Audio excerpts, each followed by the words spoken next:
On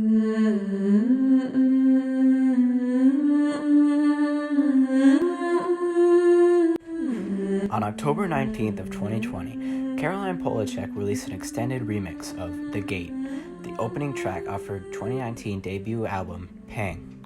The result is a beautiful meditative reflection on not just the original track, but the album Pang as a whole. Throughout its perfect 10 minutes of runtime, it includes elements from other tracks on the album. Most notable is the humming of the melody from So Hot You're Hurting My Feelings. But in other parts of the track, you can hear the soft refrain of Door from the track of the same name. And you could even call the sounds of waves crashing in the background as a callback to Ocean of Tears. What I love most about this track is how it loops into itself at the end, which has made it a popular soundtrack for many a midday nap. But all of these elements got me to thinking about a pretty wild concept. What if Pang is meant to be played in reverse? But before we talk about how it plays backwards, let's talk about how it plays forward. If there's anything wrong with Pang, it is its narrative structure. There's not too much that ties all of these songs together, which is not really that big of a problem. Most albums, even some of the best, do not have some huge overarching story outline to tell. Played from front to back, there is at least a strong recurring motif on most of these tracks, and that is of travel and long-distance relationships. This is most obvious from songs like Hit Me Where It Hurts, where Caroline sings about being a butterfly trapped inside of a plane, or Ocean of Tears, where Caroline and her lover are separated by an ocean, or So Hot You're Hurting My Feelings, where Caroline has admitted in an interview that this song was about long-distance relationships. But I am still a little overwhelmed with the connection from track to track, which is why I tried listening to the album from front to back. So let's talk about what supports this theory. Hello Internet, welcome to Pop Theory, the only show still referencing game theory in 2021. I've always felt like The Gate is sort of an awkward opener. On its own, it's a very beautiful and ethereal song, but as the opener to an album, it leaves a lot to be desired. Similarly, I felt the same about Parachute, the album's closing track. But just because the opener and closer do not feel like an opener and closer doesn't mean that the album is meant to be played in reverse. The real evidence lies within the second to last track of the album, Door. Let's take a look for a second at the music video.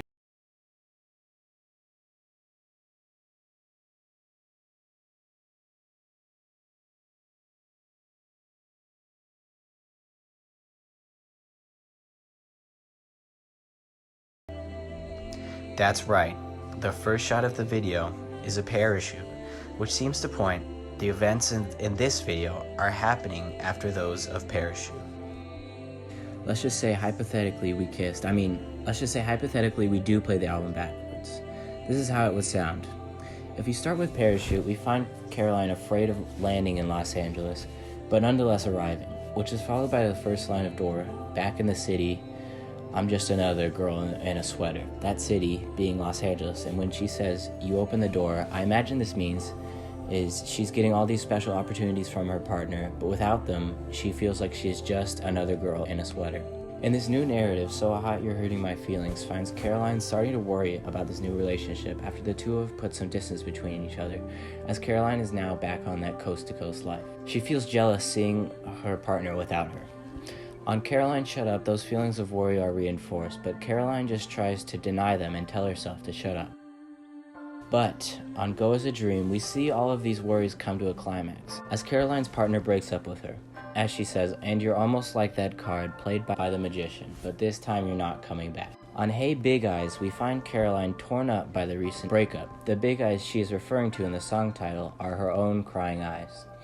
Then we get to Ocean of Tears, where Caroline is still struggling with the end of the relationship, feeling and wishing that they could still be together.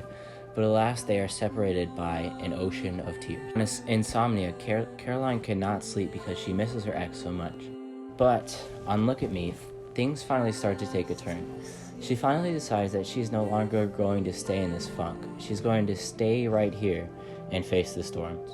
She's also looking forward to the future, wondering where she will be. Now, on I Give Up, Caroline has given up on her past relationship. She is enjoying her alone time and trying to maximize it. And on Hit Me Where It Hurts, she has fully moved on to the point where she is even ready for another relationship. When she says, hit me in the heart, hit me where it hurts, she's saying that she's ready for another relationship, even if it could lead to more pain. On New Normal, Caroline refers back to the new start of the album, Parachute, as every verse starts with "What is this?", which Caroline sings in Parachute. What is this pulling me back the other way, to strip malls, highways, and treetops? On this song, she finds herself scared and confused about her new normal, or her new relationship, scared she might make the same mistakes that she made in her last one. Finally, on Pang, all the worry and regret from her last relationship is over. She is loving her new relationship and feels safe with her new partner. But on The Gate, we learn that all those feelings towards her last relationship are gone, but not forgotten. The Gate is now, to me, a song where she looks back at this hard time in her life wistfully. She no longer has to worry about what that person is going through anymore, because the way that they can be both free and safe is to be apart. So that's all I have to say about why you should listen to Pang backwards. Obviously, this is not a 100% supported theory, but I think it's fun to do thought experiments like this, and I think it is surprising how much the album works playing backwards. Let me know what you guys think in the comments. I'll be linking 2 charities down in the description that you can donate to in honor of the passing of Sophie, an unmatched icon in the experimental pop sphere. Hope you liked the video, and please subscribe. Peace.